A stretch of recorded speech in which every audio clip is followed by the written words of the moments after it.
All right, my brothers from another mother, what's going on? Today's video, I want to talk about minimalism. And here I am driving through an estate neighborhood in Canada.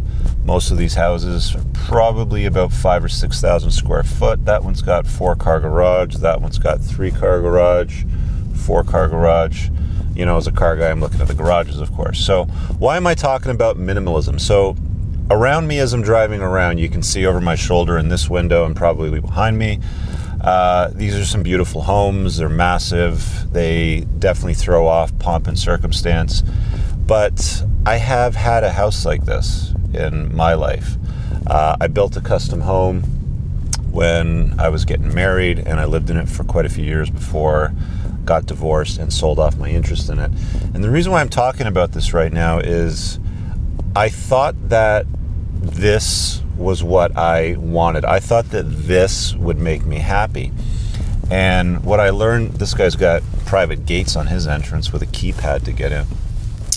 And what I learned was after I had moved in and done all the, you know, like you spend nearly 20 grand on a fridge, a wide, I think it was a 4-foot wide fridge, sub-zero fridge.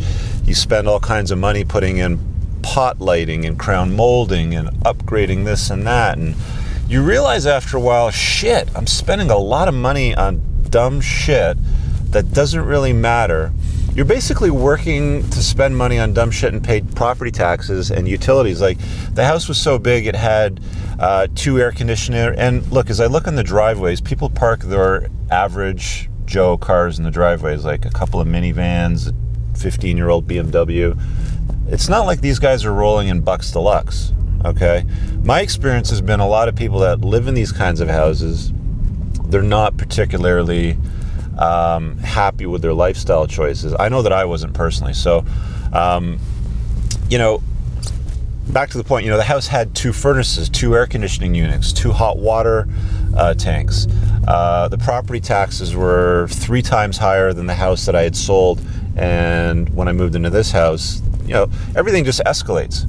And I learned that nobody really gave a shit. Most of these have 2 entrances, one for the in-laws or the nanny quarters, and one for the residents. And what I learned was that nobody really cared about the house. It's like, you know, you buy all this, you work hard to buy shit that nobody cares about, and you're basically impressing people that don't even like you. And my experience was just like an eye-opening one. That was quite literally like a nagging red pill moment in my life is, you know, why did I spend all this money on all this crap that nobody really cared about? You don't need 6,000 square feet of house to live in. This one's got a great 4-car garage. If I'm being honest, I think my perfect home would be about the size of what I live in right now, which is around 2,200 square feet, I think is a builder's plan, and a 4-car garage. But they don't make those here. You'd have to have a custom house built. Most homes that you get, if you want a 4-car garage for your shit, for your toys, for your man stuff, you're going to need to get a 6,000 square foot house. Not that you couldn't build a custom home to have 4-car garage and 2,000 square feet, but people like, you know, this is all presentation. This is all dick swinging. This is all look at my bling bling. You know, I've said recently quite a lot that I prefer to spend money on experiences and not things.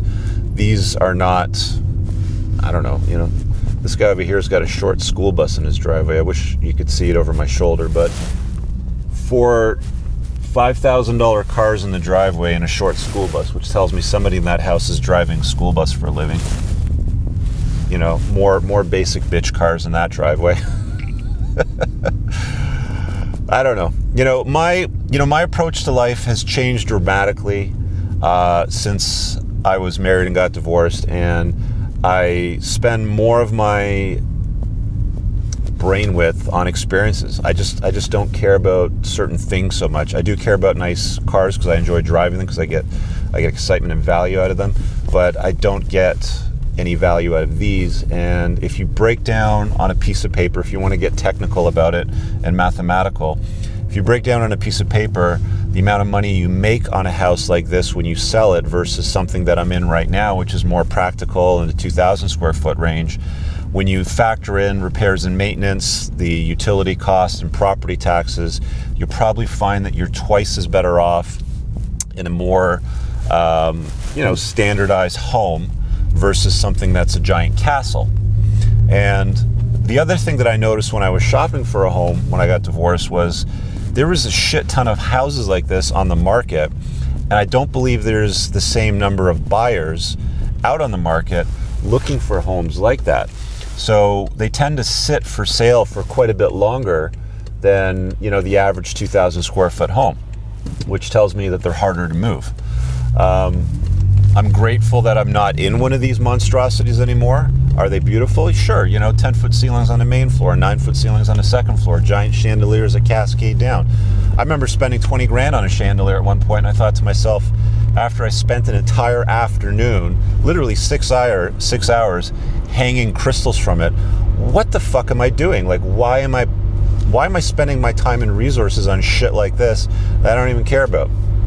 Anyway, that's my take on minimalism. I've systematically started to get rid of things in my life that don't bring me joy or happiness, or add any value. A friend of mine, I had dinner with him in the last couple months, he went through this exercise of what he called I'm not going to mention his last name, but his last name share. And he basically, for about a month on a daily basis on social media, gave away a ton of shit, like podcasting equipment, computers, programming stuff, furniture, anything that he felt was of the size that he could ship out or have somebody pick up, he got rid of it.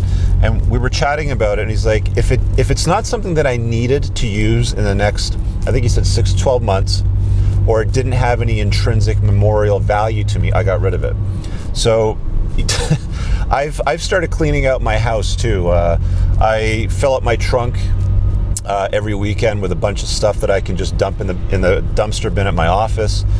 And I get rid of things now as well, things that don't need to be around, things that clutter my life, things that aren't required, things that don't create happiness, things that have no use. Old clothing, I give it away to the poor people in those bins and stuff like that. So yeah, I guess the point of my video today, guys, is try to live a minimalist life.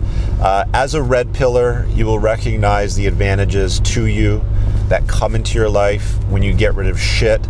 You don't own things, things own you. I don't own this car. Sure, I'm on title on, the deed or the ownership, but at the end of the day, I'm the one feeding it with gas. I'm the one taking care of repairs and maintenance. I'm the one buying it tires. Like, it's not something that I own. Does it trade off and bring me happiness? Do I love it when I put my foot down and it sucks me into the back seat with a torque with like 700 horsepower? Fuck yeah, of course I do. But I don't own this. It owns me.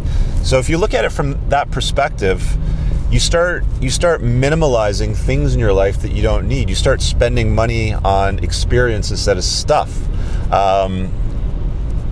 That's my video for today. I would be interesting to hear your comments below. Have you been minimalizing your life, or have you been buying shit that you don't need? Leave a comment below. Give the video a like. If there's somebody that needs to see this, share it with them. And of course, subscribe. Thanks for checking out this video today. Have an amazing one. Talk to you guys later. Peace.